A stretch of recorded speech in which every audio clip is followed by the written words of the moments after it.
Welcome back to Rocket Garage and Service. In today's video, we're working on our 2002 Pontiac Trans Am WS6. Let's see what it's doing this morning. Hopefully we don't have intermittent fault. Let me show you what we at least been going through. We have our key on. Let's start our engine. Oh, did you hear it? You hear the starter? Listen. We have our battery disconnected. So now we don't have to worry about throwing a bunch of sparks by accidentally touching a positive something. Let's get the car jacked up now. Under the car, I got a jack stand, got a jack. So when you get these MSD starters, they come with Allen head bolts. I'm using a 5/16 Allen head.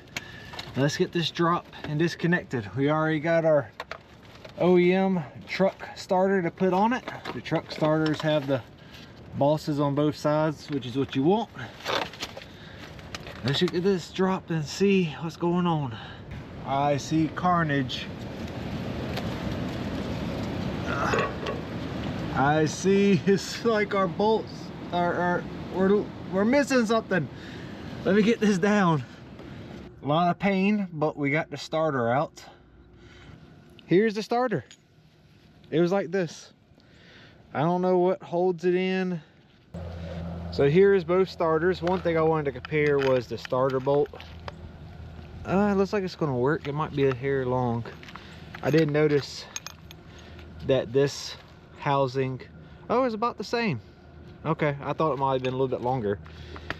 I do like that this one's notched for the block. Your LS starter has a little stub on it, and I'll show you, but it makes an absolute pain to get out with this.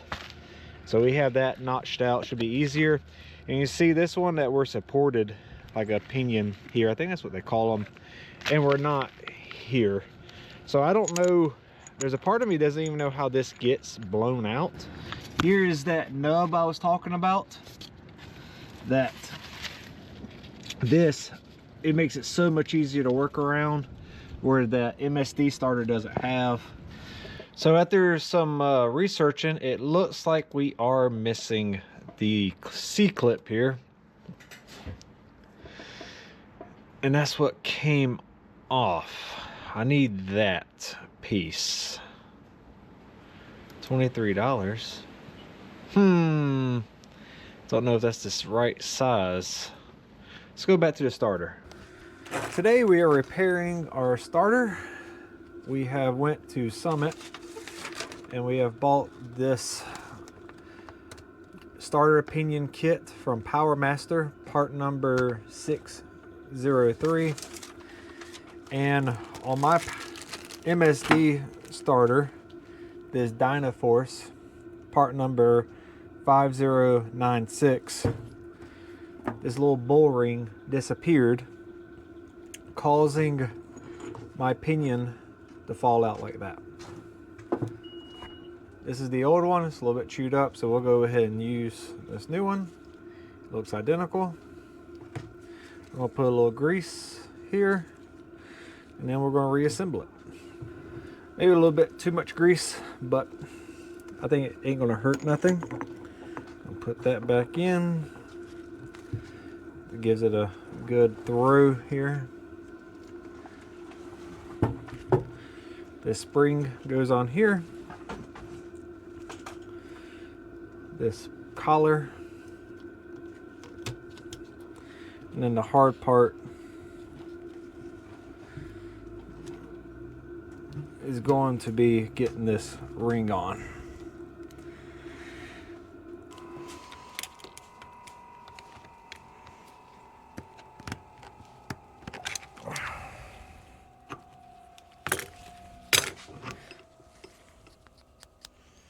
Who would have knew reading the instructions work?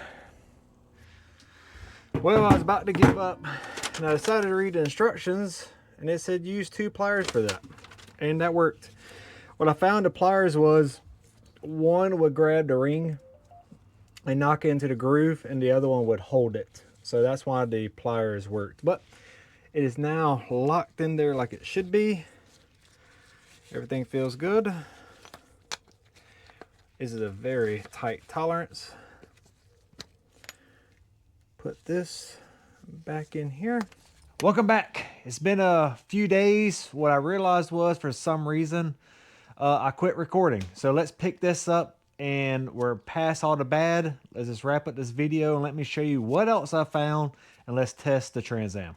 So here's the other starter that I wanted to put on, that GM starter. It wound up having its own issues. This starter's been sitting for years, but I needed to show y'all using this one as an example because the starter, the MSD starter, is back installed in the Trans Am. So I just had to reassemble it from where I left off there, which wasn't nothing but some like Allen heads that on the MSD starter would go around on like the ones on the outside.